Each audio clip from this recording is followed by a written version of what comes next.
industria, técnica y cultura. Es crecer y construir un futuro más humano, más equitativo y más inclusivo para Manabí y Ecuador.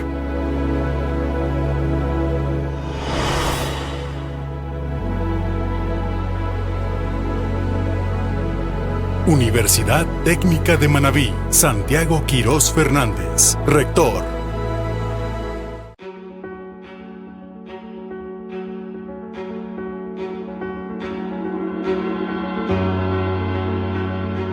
Nos encontramos aquí en el Centro de Investigación y Transferencia Tecnológica Los Pinos, que es un espacio de la Universidad Técnica de Manabí en el sector de Río Grande del Cantón Chone. Aquí tenemos alrededor de 126 hectáreas, de las cuales unas 26 hectáreas todavía están en bosque primario donde no ha habido intervención del hombre.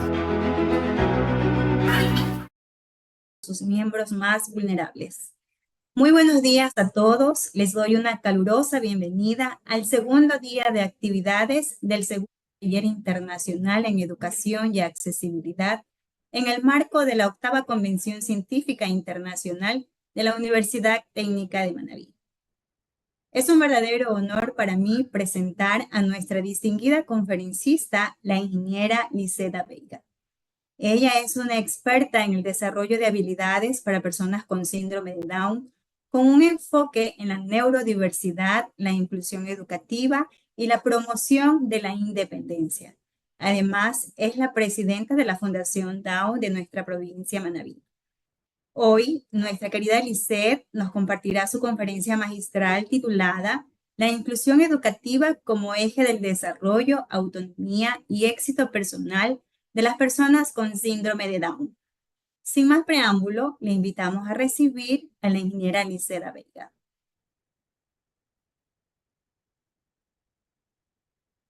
Muy buenos días a todos los presentes en este maravilloso evento que nos permite conocer un poco más, pero sobre todo que nos permite aprender sobre la inclusión y en este tema tan maravilloso, tan amplio.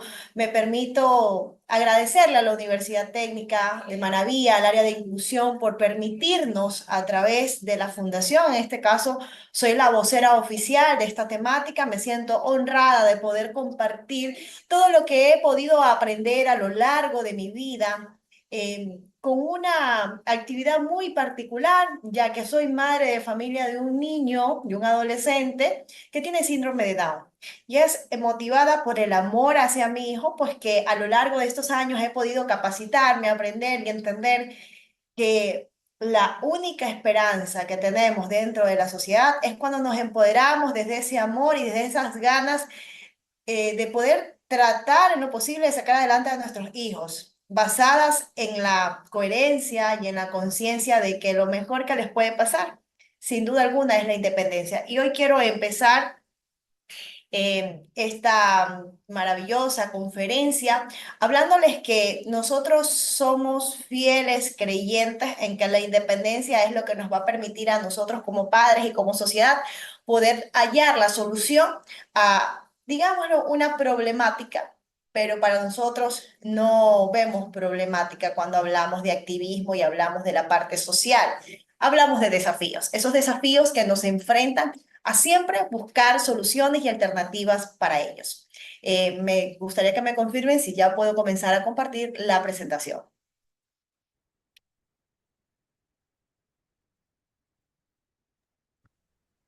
Sí, estimada Lisette.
Algo pasa, pero no me deja compartir la pantalla, la transmisión.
Algo pasa, pero no me deja compartir la pantalla.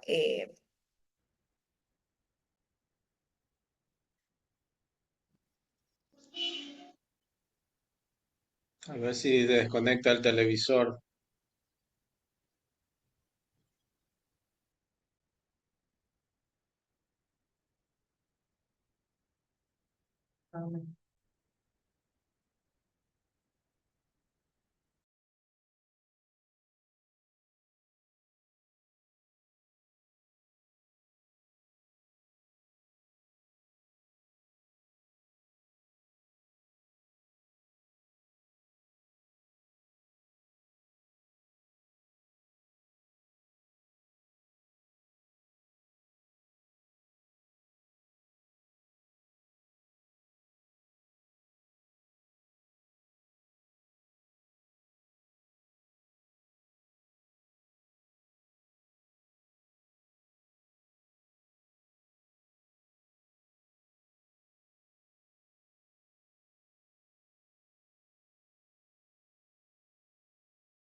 Bien, una vez superados los problemas técnicos, vamos a empezar esta ponencia, para lo cual me encantaría que quienes son padres de familia, quienes son docentes, quienes son activistas y todas las personas que quieran aprender y aplicar cada uno de los parámetros que el día de hoy voy a hablar, sería importante de que los apunten, porque más allá de escuchar y de aprender algo en la vida, lo más importante es ponerlo en práctica. Y aquí voy a empezar mi presentación con algo sumamente importante en cuanto al tema de la inclusión. Vamos a ver ahora el contenido de esta ponencia. Hablamos de que la inclusión educativa como eje de desarrollo, autonomía y éxito personal de las personas con síndrome de Down. Este título engloba la visión que todas las personas con síndrome de Down deberían tener en su vida, desde casa, desde la parte educativa y desde la parte de la sociedad. Son esos tres ejes importantes que tienen que comprar y adquirir esta idea, en donde lo único que se busca es que sean autosuficientes y que no sigan siendo esa carga social para el Estado, para la familia y por ende para la sociedad. Pero aquí yo hoy quiero que nos adentremos a entender un poco este concepto, y es definamos la inclusión educativa como el gran desafío que tienen los profesionales de la docencia para entender que adaptar una materia no es un favor, sino una circunstancia de la vida que los invita a evolucionar y a transformarse. Más allá de que cuando hablamos que el mayor miedo y el mayor desafío que tiene un padre o una madre de familia de enviar a sus hijos, sacarlos de la casa, sacarlos de esa protección natural de la familia y llevarlo a una institución educativa y decir, bueno, como maestro, como maestra, me toca adaptar la materia y siento que hasta ahí he hecho suficiente, pues no. Esto de tener a la discapacidad de cerca, lo único que hace es llevarnos a una reflexión. Yo tengo que evolucionar y transformarme para dar lo mejor de mí a esa persona que necesita ayuda. Y hoy quiero que entendamos, vamos a la siguiente diapositiva, quiero que entendamos algo. Para poder nosotros hablar de inclusión, nosotros tenemos que entender la inclusión, pero también tenemos que entender que la discapacidad no es colocar dentro de algo un todo o colocarlos a todos. Para hablar que somos profesionales, que entendemos la discapacidad, tenemos que hablar desde la diversidad y tenemos que hablar desde la autonomía de cada discapacidad. No es lo mismo el síndrome de Down, que el autismo, que el PCI, que la hidrocefalia, que la discapacidad física, que la limitación visual o la limitación auditiva. Todas estas discapacidades merecen análisis, estudio, comprensión, adaptación para poder llegar bajo todos esos parámetros a una verdadera inclusión. Pero yo hoy les voy a hablar qué es el síndrome de Down y no les voy a hablar desde la parte médica, porque eso ya está en el internet, está en los libros, está en esa consulta cuando vamos a un profesional de la salud. Yo les voy a hablar de aquello que me hizo entender cuáles eran las herramientas que yo tenía que aplicar para mi hijo y posterior ayudar a otras personas con síndrome de Down. El síndrome de Down es un disco que ustedes lo compran en una imprenta, que lo compran en una tienda o en un almacén de tecnología. Y ese disco está vacío. Cuando ellos nacen, no tienen información ni siquiera cómo es la lactancia, no saben cómo lactar. Yo recuerdo claramente que tuve la oportunidad de no tener a mi hijo cuando nació inmediatamente en una termocuna, sino que nació relativamente saludable. Y yo no entendía por qué mi hijo no agarraba mi seno, no se prendía en la succión. Y entendí que después de llevarlo a terapia y de entender muchas cosas, que esa información él no la tenía en su cerebro. Y yo le enseñé a lactar y me ideé muchas estrategias para que mi hijo, porque ellos nacen con mucha hipotonía en la parte de su boca, de su cuerpo totalmente, me ideé muchas estrategias para que mi hijo pudiera lactar hasta los 9 meses. Y yo le hacía, bueno, gracias a la terapista, le ideamos una técnica con la toalla. Yo me envolvía el dedo de una toalla y él por el hecho de esta textura de la toalla, él movía su lengua y fue ejercitando todos los músculos orofaciales y comenzó a aprenderse y comenzó a lactar. Entonces, yo quiero que todas las personas que están aquí en este momento aprendiendo un poco del síndrome de Down entiendan que es un disco que está vacío y que mi deber como mamá no es frustrarme o como padre de familia no es frustrarme porque ese niño, ¿qué voy a hacer? La respuesta es del ¿qué voy a hacer? Vamos a llenar información. Vamos a tener esa paciencia y ese amor y esa dedicación para llenar de información. Decirles como madre de familia que todos tengamos paciencia con ellos sería muy poético, pero aprender o tener la intención de tener paciencia con ellos es mi meta y es mi objetivo. Así que el primer paso es entender que el síndrome de Down es eso. Es un síndrome que su mayor afectación está en la parte intelectual y que yo necesito, cuando me encuentre con alguien que tiene esa condición genética, llenar esa información.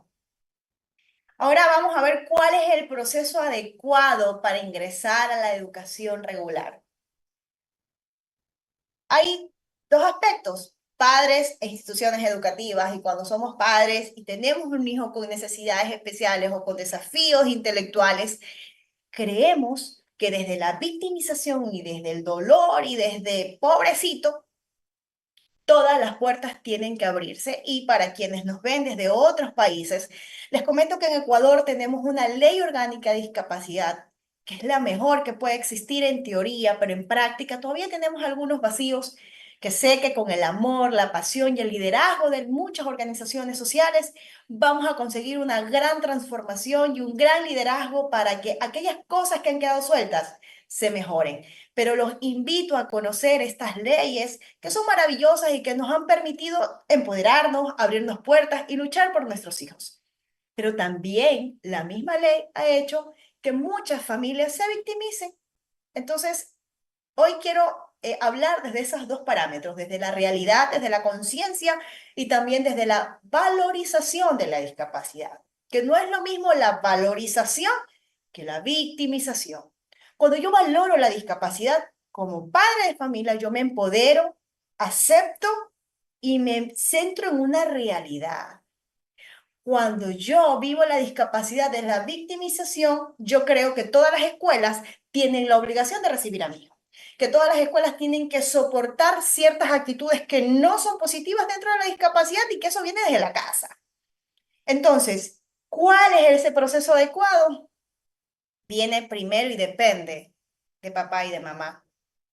Pero también viene desde esa institución que tiene que tener paciencia porque hay niveles de aceptación y niveles de aceptación.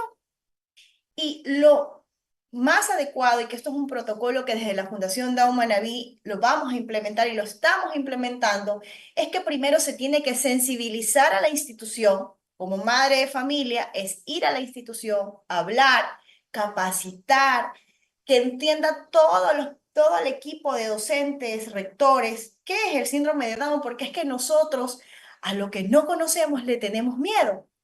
Entonces, cuando conocemos, cuando lo entendemos, todas las cosas aprenden a fluir de manera mucho más positiva.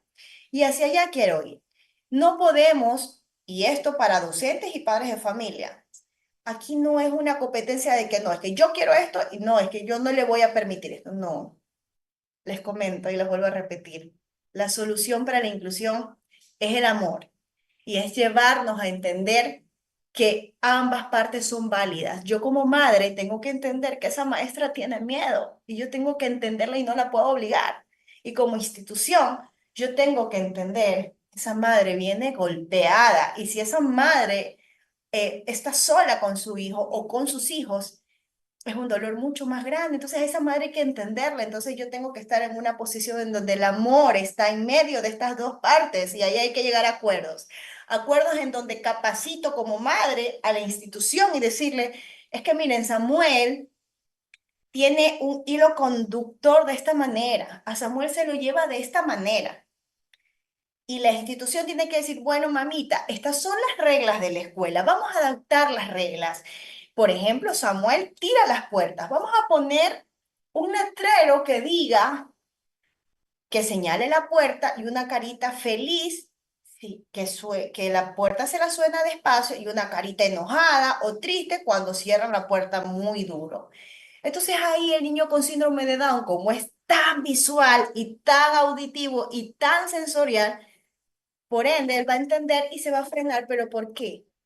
Porque la empatía que tuvo la institución educativa al escuchar a la mamá fue adaptar la conducta de Samuel a las reglas de la escuela. Entonces, ese es el proceso adecuado para la educación regular y me gustaría que apunte. Sensibilización primero a las autoridades del plantel a través de una capacitación, a los docentes a través de la capacitación. Si va a ingresar un chico con síndrome de Down, se hace una ficha conductual en donde la mamá le entrega a la institución, esto le irrita a Samuel, esto lo saca un poco de onda, no le gusta el ruido. En el bar, ver, por ejemplo, qué alimentos puede comer, capacitar a la señora del bar para que jamás le ofrezca alimentos que sus texturas no son un poco soportables para él. Entonces, es toda una secuencia de alternativas que rodean el síndrome de Down. Y eso que yo solo les estoy hablando del síndrome de Down. Por eso es que yo le digo siempre a todo el mundo, a la discapacidad hay que buscarle su individualidad, porque cada niño es un mundo, cada discapacidad es un planeta entero. Entonces, dicho esto, después del proceso de concientización, que lo estamos apuntando en este momento, de las autoridades, de los docentes, vienen los padres de familia de esos niños que van a ser compañeros de sus hijos o que son compañeros de aula. ¿Por qué? Porque estamos acostumbrados a tratar de que desde la victimización, no es que mi hijo pobrecito, mi hijo, por este tema que les hablaba de la ley, no es que mi hijo en Ecuador hay una ley y a mi hijo me lo tienen que aceptar, gústele a quien no le guste. Y yo les hablo desde tener una hija, yo tengo una hija regular y tengo mi hijo con síndrome de Down. Mi hijo con síndrome de Down es el mayor y mi hija regular es la menor. Y mi hija regular tiene 3 compañeros con autismo. Estos compañeros con autismo la mordían, la empujaban, le pegaban, pero como Sarita tiene elevada su empatía, porque es que obviamente en la casa se habla de la empatía, del entendimiento, de la inclusión, me tocó a mí. Me tocó a mí estar del otro lado. Y Sara llegó un día morada, mordida y llora, ¿no? Producto del estrés de lo que es lidiar con su hermano con discapacidad y sus 3 compañeros con autismo en una escuela regular. Entonces me dice, mamá, ¿yo por qué es que tengo que soportar todas estas cosas y esto no me permite ser feliz? Si yo no tengo discapacidad, yo los entiendo, los perdono, pero ¿hasta cuándo tengo que vivir esto? Entonces yo ahí entendí y hablé con estas madres de familia de estos 3 niños con autismo y les dije, creo que las cosas no se están haciendo de manera correcta y quiero ayudarlas a concientizar y a ver qué cosas en el aula están perturbando la tranquilidad de sus hijos, porque siento que mi hija no la está paseando muy bien y yo no quiero que mi hija vea la discapacidad como algo de dolor, como algo triste, como algo doloroso. Yo quiero que mi hija lo vea no como algo fácil, pero sí como algo de extrema compasión y de extremo amor. Entonces, con esto les quiero decir que he vivido los 2 extremos. Entonces, cuando nosotros nos saltamos estos procesos del protocolo, de concientizar a la escuela, a las autoridades y luego a los padres, nos ayuda a vivir en un ambiente educativo más sano. Entonces, cuando yo hablo con los padres y se hace la reunión de todos los padres de familia en el salón, se hace una exposición en donde se explica qué es el síndrome de Down. Y desde la parte emocional tocamos esas fibras de compasión en donde los padres van entendiendo y también se les enseña cómo se le dice a cada cosa. Les comento, en el aula, las 2 primeras semanas que mi hijo fue a la escuela, porque lo cambié de escuela, los niños le decían a los papás, papá, no sabes, en mi aula hay un compañero que es mongolito. Entonces los papás se quedaban callados porque como que no entendían. Y Otros niños decían, papá, es que Samuelito es como raro, como que no habla, es como extraño. Y otro niño sí le dijo al papá, es que siento que Samuel es como que tiene un retraso. Y otros niños decían otras palabras ya en el recreo más fuertes. Entonces, todas estas palabras en otra evolución de mi vida hubieran provocado que yo hasta incendie la escuela, porque así es el amor de una madre. Sin embargo, aprendí a entender que no es la responsabilidad de la sociedad adaptarse o entender, ¿no? Es mi responsabilidad como madre guiar y enseñar con amor a quienes se logren topar con mi hijo, porque no todos están preparados. Entonces, cuando yo ya hice esta exposición con los padres de familia y les enseñé el lenguaje de la inclusión, no el lenguaje de la victimización. Yo no quiero que me digan que mi hijo es lindo, que es un angelito. No, no, no, no. Eso con nosotros desde la fundación. No, nosotros queremos igualdad, equidad, empatía y respeto. Entonces les enseñé el lenguaje. No es retraso, se llama síndrome de Down. No es el niño raro, es un niño con desafíos intelectuales. Y que Samuel es feliz como es él. Y que dentro de eso hay que amarlo. Y miren que después de esta charla, que yo lo di como madre a los padres de familia, Samuel pasó de ser el niño raro, el niño de que, uy, pero Samuel es muy fuerte, qué miedo, porque ellos tienen mucha fuerza.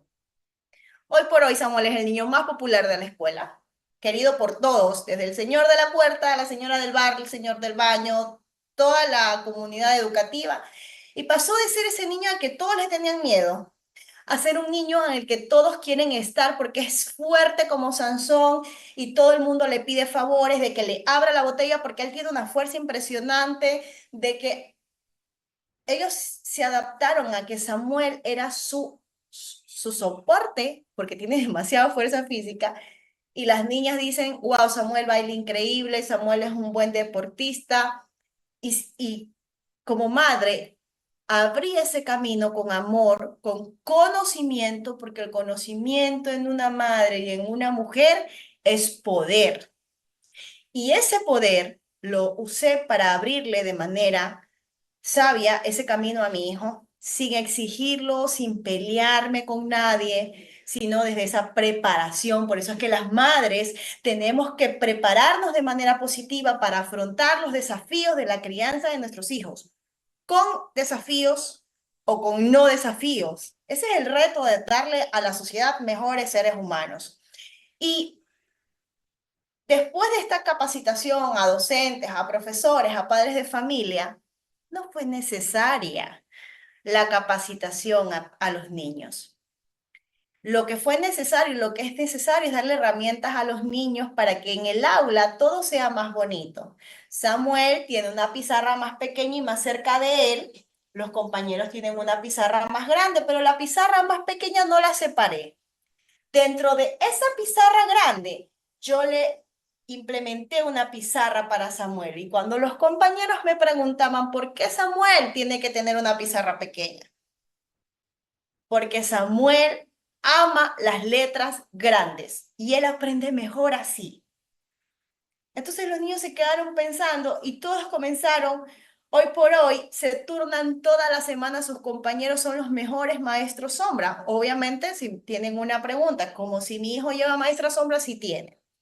Pero son sus compañeros, esos que saben escribir, que son los mejores alumnos, que son súper aplicados, los que transcriben en la pizarra para que Samuel pueda escribir en su cuaderno.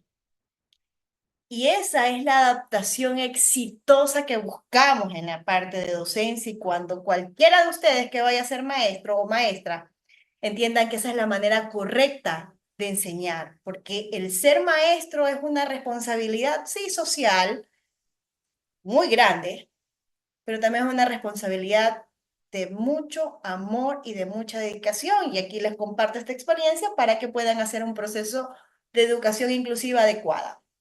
¿Qué herramientas necesito en el aula para potenciar sus habilidades? Importantísimo, yo tengo que conocer al alumno. Pero para conocer al alumno tengo que conocer a la madre o al padre de familia y a la maestra o maestro sombra que acompaña. ¿Por qué? Porque yo puedo tener expectativas demasiado grandes y me pasa. Hoy por hoy estamos trabajando en un proyecto en las escuelas y a veces me da un dolor interno porque vamos con toda esta energía y luego el maestro me dice o la maestra, ingeniera, ¿sabe qué? Siento que no puedo avanzar porque en casa hay un descuido. No sé, mando las tareas, me llega el cuaderno vacío y ahí viene el doble trabajo del docente o la docente. Entender que las aspiraciones no tienen que estar aterrizadas en el niño, tienen que trabajar mucho con la madre.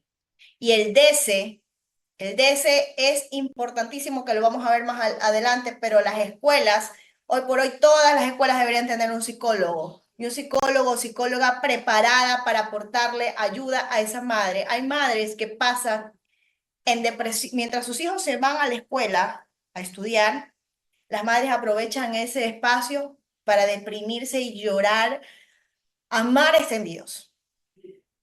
Porque obviamente, para yo estar aquí parada y contarles toda esta evolución, todo lo bonito, hay momentos difíciles de afrontar los desafíos de nuestros hijos. Pero hay madres que no se levantan, que han pasado 20 años, 30 años, 10 años, 2 años, 5 años, que no se levantan de este huequito que queda en el corazón que todos los días lo tapamos y lo cubrimos con trabajo, con, bueno, en mi caso personal, con Dios, que me ha ayudado muchísimo, con los logros de nuestros hijos, con los logros profesionales, con el apoyo emocional de las personas que nos rodean, pero lo vamos tapando. Eso no se cierra y no se cerrará nunca, pero hay que ir en el camino trabajándolo. Entonces, cuando yo hablo de esto con los maestros que se me quejan, los que están dentro del proyecto, le digo, ok, esta mamá seguramente está con depresión, esta mamá seguramente está con ansiedad y eso no le permite concentrarse y enfocarse en que su hijo la necesita bien para avanzar en la escuela.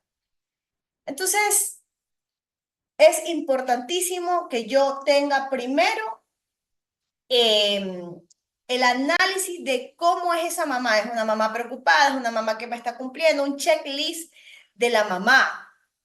Y por ende, un checklist del niño. ¿Es agresivo? ¿No es agresivo? ¿Cómo trabajo? ¿Cómo me vuelvo más creativo o creativa como maestra para que poder adaptar? Por ejemplo, hay niños que no soportan estar sentados. Cuando usted ve a un niño que no soporta estar sentado en el aula, este niño es sobreprotegido, lo han malcriado en casa, este niño no ha recibido terapia por sobre todas las cosas y es importantísimo.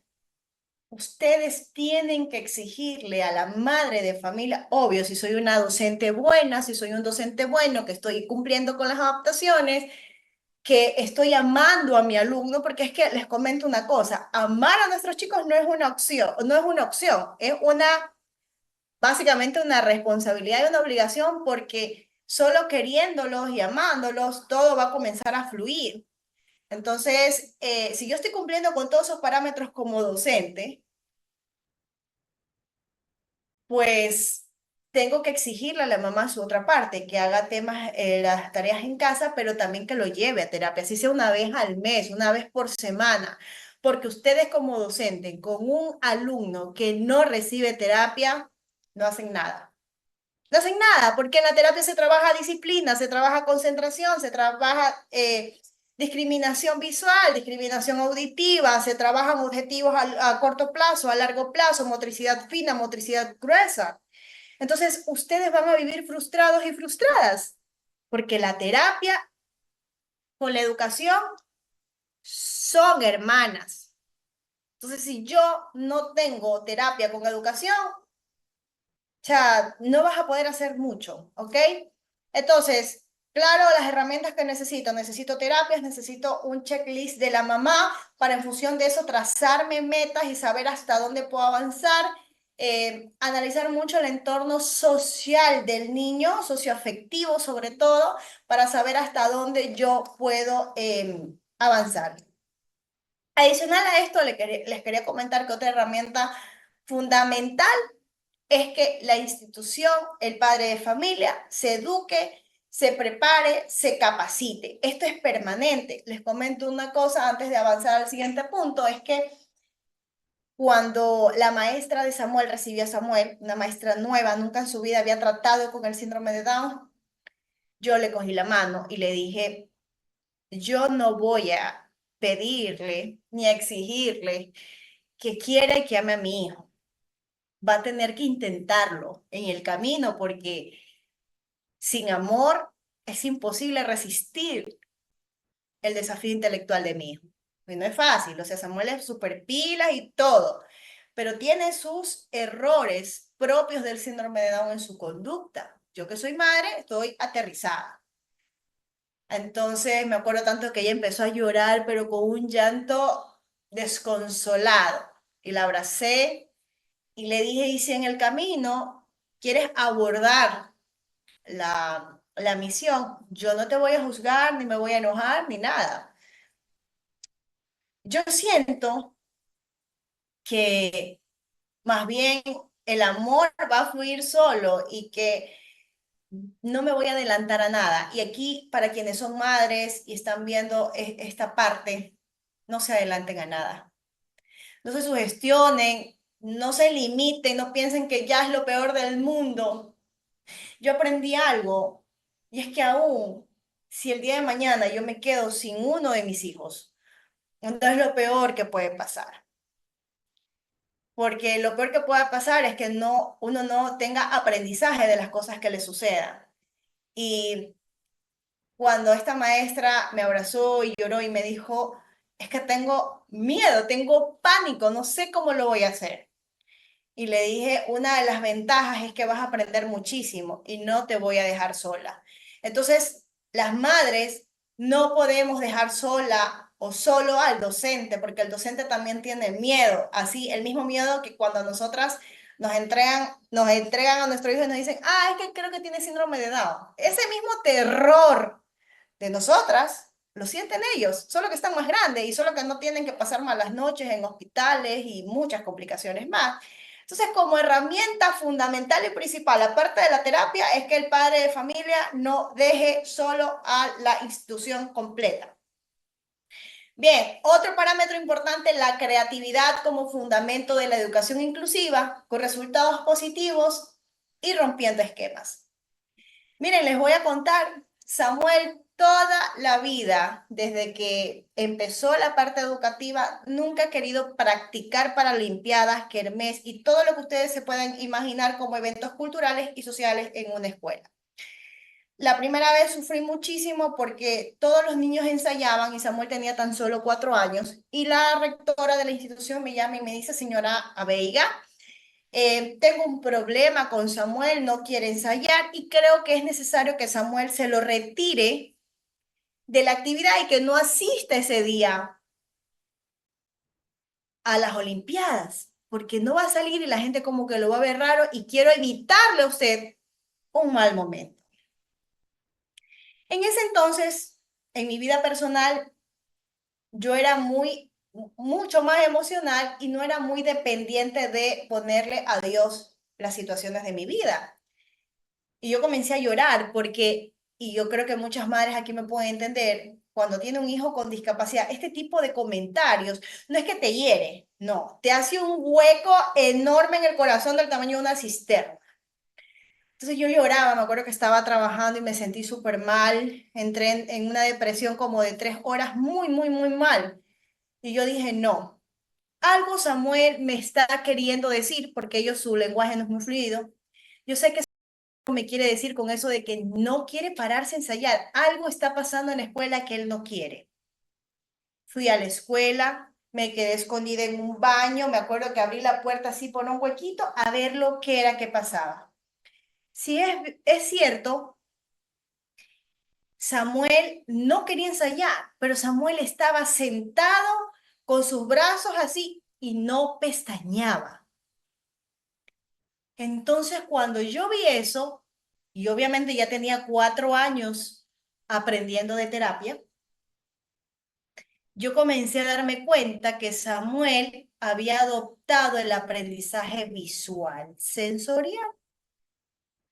Y yo salí del baño súper agitada y le digo a la rectora, Samuel se va a presentar el viernes. Para esto era día miércoles. Y luego el viernes se va a presentar Samuel. Me dice, pero es que no he ensayado, madrecita, ya me quería hacer entender. Le digo, no, son ustedes los que no están entendiendo a mi hijo. Mi hijo, ustedes no tienen que analizar la postura de Samuel y qué les está diciendo Samuel con su postura. Mire, le dije yo, le enseñé en el teléfono. Mire la postura de Samuel. Samuel está aprendiendo de manera visual y de manera sensorial a través de los sonidos, de los golpes, de los movimientos de la coreografía. Samuel va a salir bien, estoy segura. Hay un 99% de probabilidades que Samuel está aprendiéndose el baile solo. Le envío el video a la terapista de Samuel y me dice, es válida, es válida, es válido tu punto de vista, pero ojo, recuerda que eres mamá, no eres terapista. Y la emotividad y por este bloqueo de, no es que no les quiero dar el gusto, es que no, mi hijo sí, ojo, abre tu mente a que ese día no se presente Samuel y está bien porque tienes que dejarlo ser. Entonces, aquí yo aprendí dos cosas. Aprendí que los docentes tienen que aprender a observar al estudiante con desafíos intelectuales. En qué está enfocando su atención, porque ellos son súper visuales y son súper sensoriales. Y llegó el gran día. Yo me senté, le dije, chao, mi amor, que te vaya bien, hágalo bien, usted es un campeón, diviértase y haga lo mejor que usted sabe hacer. Samuel no solo fue el mejor en bailar y el más sincronizado, sino que él buscó la posición donde quería estar. ¿Y qué posición Samuel quiso estar? Quiso estar de primero, no en la primer fila, no, él se puso de primero, encabezando y el resto lo seguía Samuel. Entonces terminó la presentación, yo tenía el corazón hecho un volcán y la rectora me dice, necesito que nos enseñe, que usted nos enseñe cómo entender a Samuel. Entonces, es importantísimo que esa creatividad no se cierre a, no es que él no va a poder, no es que él no lo va a entender de esa manera, no. Abran su mente a crear. Otra herramienta importante. Los chicos con síndrome de Down no aprenden 1, 2, 3, 4, 5. No, así no aprenden. La M con la A, mar. No.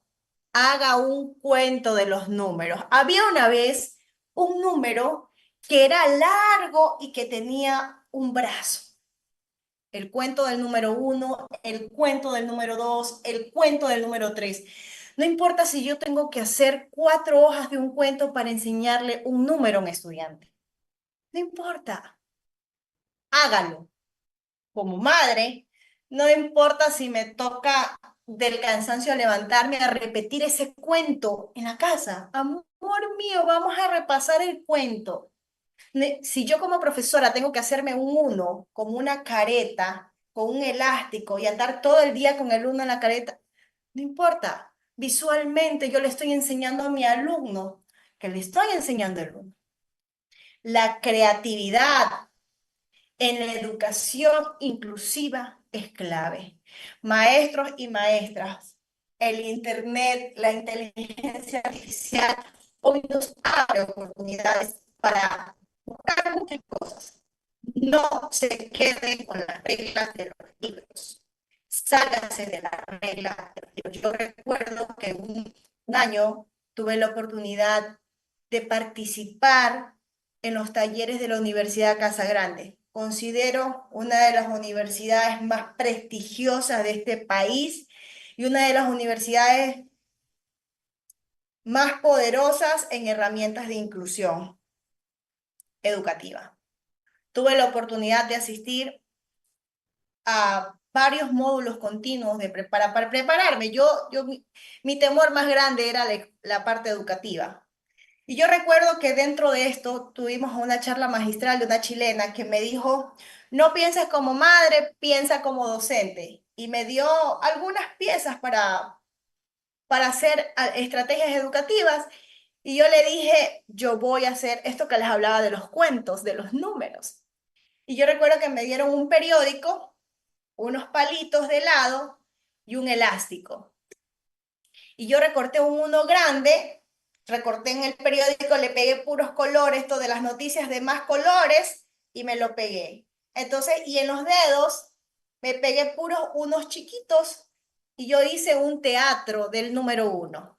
Y me pusieron a los chicos, nuestros alumnos con los que practicábamos eran los chicos de Fascinar. Y yo recuerdo que de todas las cosas que se dieron ese día en el taller, los chicos de Fascinar, lo que más se acordaban eran de la profesora del número 1. Entonces me parece una experiencia muy bonita que se las quiero compartir, que la creatividad tiene que fluir en ustedes. Una de las cosas que ayuda a fluir mucho la creatividad es el poder escuchar testimonio de chicos con síndrome de Down que han salido adelante, que en el internet hay mucha información, así que un fundamento importante es la creatividad y el poder tener que romper esos esquemas. No se limiten a los libros, a la maestría y a... Todo eso es importante, la técnica, pero la creatividad supera muchísimas veces la técnica. Importante, acciones de independencia del hogar a la escuela.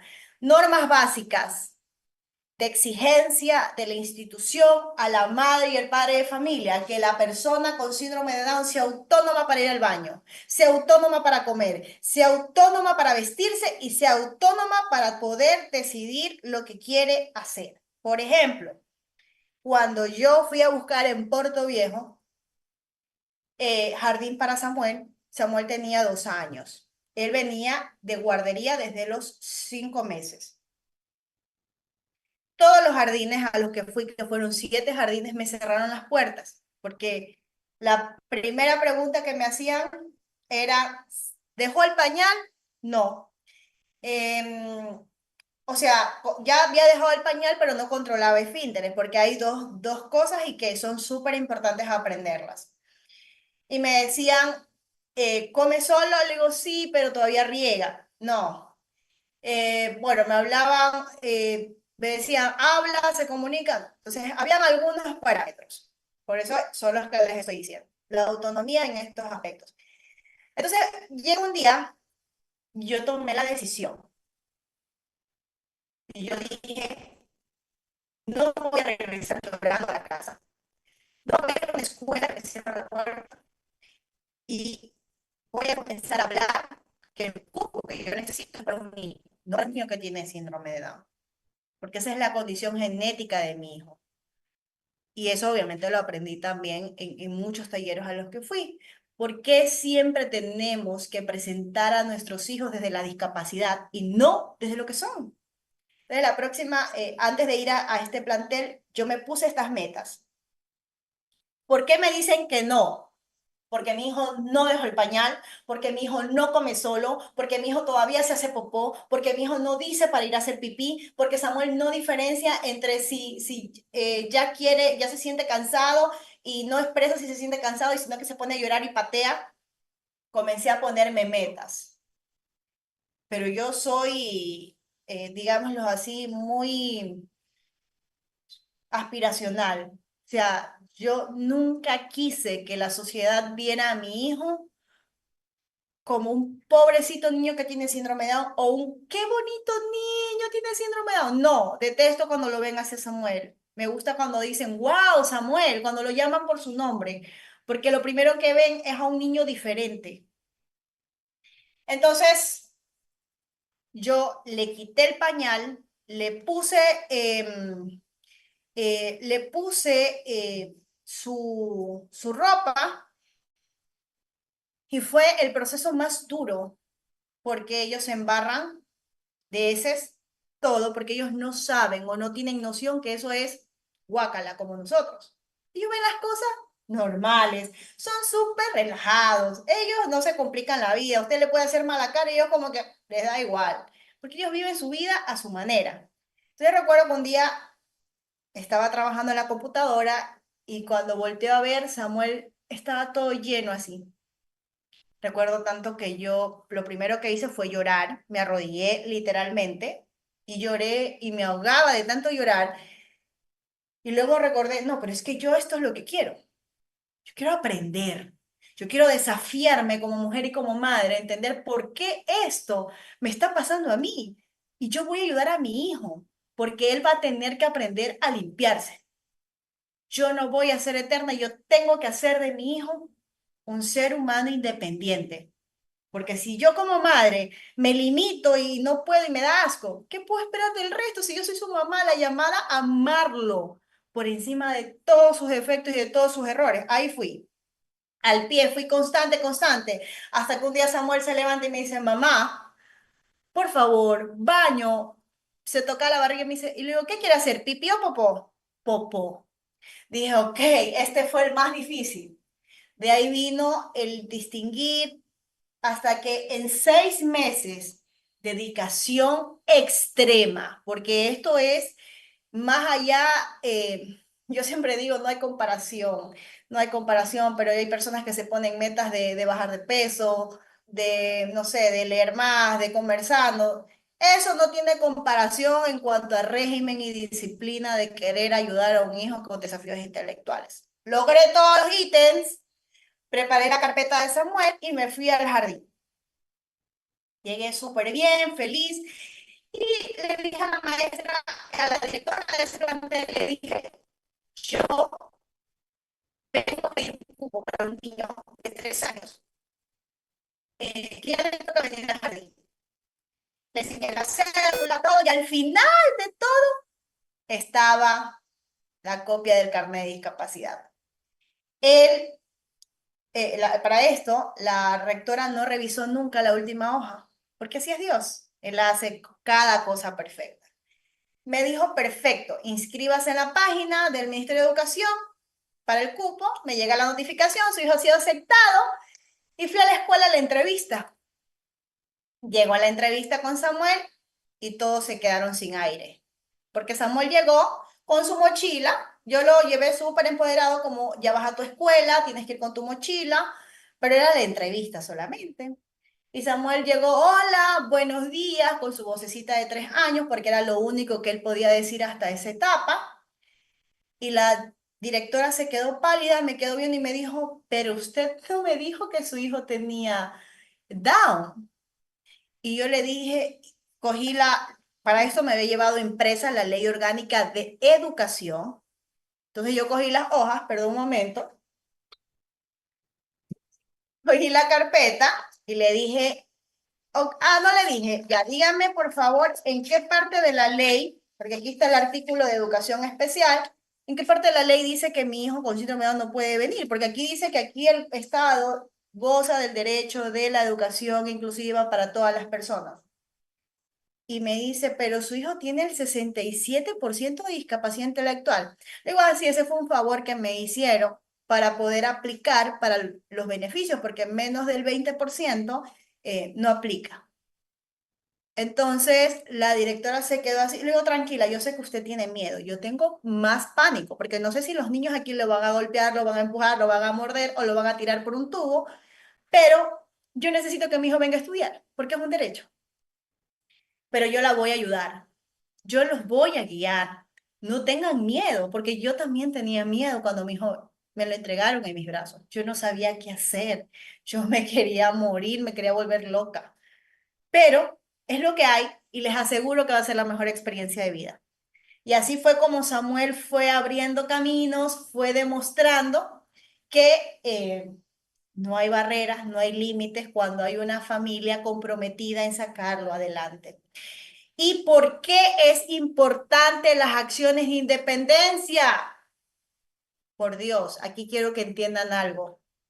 Hay algo que la discapacidad le roba a nuestros hijos y se llama autoestima. Si para nosotros los regulares cualquier cosa golpea nuestra autoestima, problemas emocionales, problemas de pareja, el abandono de papá, el abandono de mamá, la no validación en un trabajo, el día a día, los compañeros de la universidad, cuando te hacen algún tipo de bullying en el colegio. Si a nosotros, los regulares, que sabemos discernir entre este me está mirando mal, este me está tomando el pelo, es difícil, nuestra autoestima se golpea. Ahora imagínense a un niño que tiene desafíos intelectuales y que tiene que decirle a la maestra que lo acompañe al baño, cuando el resto de los 23 niños o 25 niños están con la mano solos. Entonces, este tema, y yo quiero que entiendan porque siempre es un debate cuando doy las conferencias, es un tema de fascismo contra las maestras. No es un tema de que, no, como madre a mi hijo me lo tienen que querer así. No, es un tema de ellos, de apoyar su autoestima, de ayudarlos a ser independientes. Ustedes no se imaginan el poder que le damos a nuestros hijos. Cuando yo veía que mi hijo decía, profesora, al baño para hacer pipí, por favor. O sea, todos los niños alrededor eran como locos. Eran como locos viendo a mi hijo en su dependencia. Hoy por hoy, cuando Samuel está, ya es un adolescente, tiene 11 años, y en su aula tiene un compañero con autismo que no habla. Y Samuel se levanta y ya no dice, solo dice, maestra, por favor, al baño, y él se va. Y Samuel, él no tiene problemas de autoestima, porque lo que yo le di cuando tenía 2 a 3 años fue poder, el poder de que él se sienta libre, feliz e independiente. Y nadie a mi hijo le va a poder hacer bullying por eso. Entonces, esto no es un tema de que le damos comodidad al docente. No. Eso es un tema de reglas básicas de una familia que quiere a un hijo independiente. Por eso que nosotros de la Fundación Down de Manabí practicamos y nos obligamos a buscar independencia en nuestros hijos. Seguimiento académico por parte del DESE. Aquí les quiero hablar del DESE. El DESE debe ser ese cuarto de alegría, ese espacio de esperanza, ese espacio en donde a mí me dicen como madre, no te preocupes por las matemáticas, no te preocupes por esto, queremos preocuparnos por ti. ¿Qué necesitas como madre para poder apoyar al docente? Docente, ¿qué necesitas de esa mamá? Que sea más responsable, que esté más atenta, mamá, ¿qué está pasando? ¿Está deprimida? ¿Está esto? El Ministerio de Salud Pública está haciendo muy buenas campañas en cuanto al tema de salud mental. Ok, articulo la institución con el MSP. MSP, tengo mamitas que están con depresión, que están con ansiedad. Ábrame en cupos, por favor, para turnos, para ayudarla. Ese es el DESE. No es, voy a hacer una adaptación, tome, adapte, ya. No. El DESE jamás fue constituido con esa razón.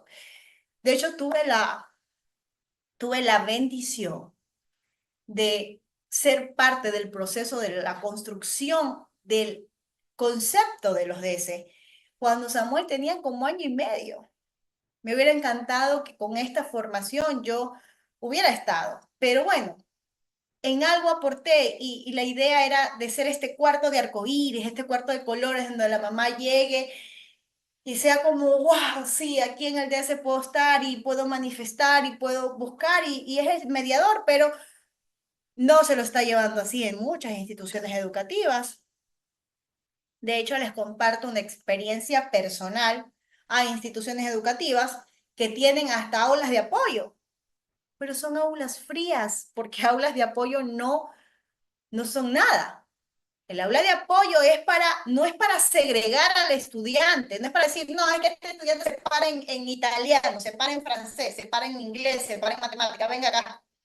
Y lo tienen ahí jugando. No, el aula de apoyo es para, ok, Samuel, tú eres pila o el conteo, pero te falta escribir bien los números.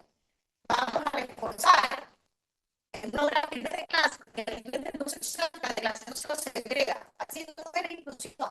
La inclusión es adaptar en el aula lo que sea necesario para que el estudiante pase por más tiempo en el aula. Entonces, el aula de apoyo es reforzar aquello que el estudiante pues necesita reforzar. Importante, la elaboración de un plan de estrategias educativas de avances y logros.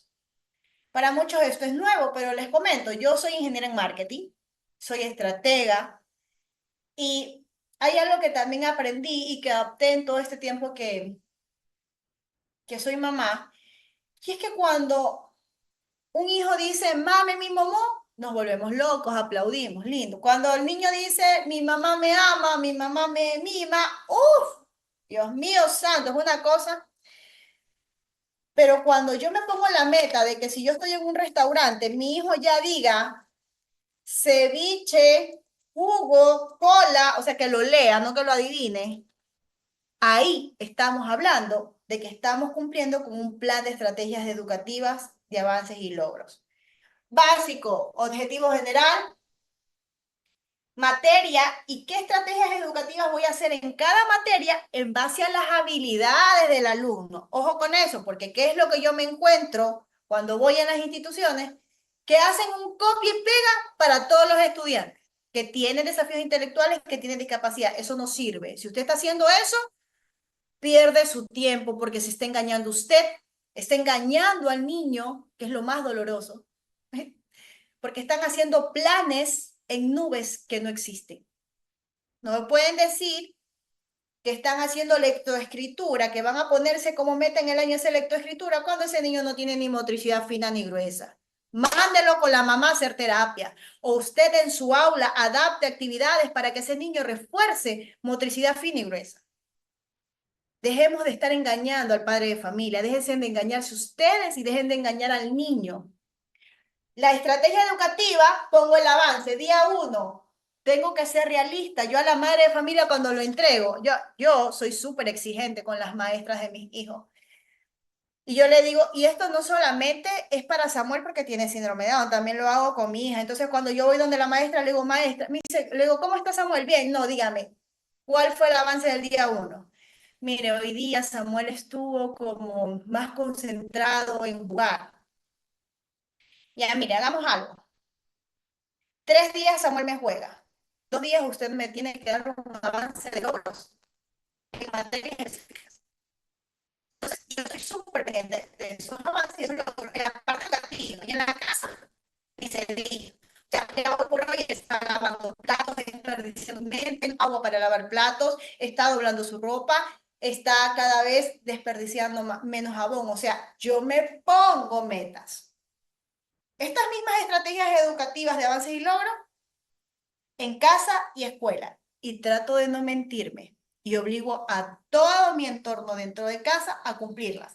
Entonces, dicho todos estos parámetros, voy a hacer una pausita cortita para que me hagan sus preguntas. Aquí sí, me gustaría que me ayude Juliana, si está por aquí, para ir analizando preguntas puntuales antes de avanzar al resto.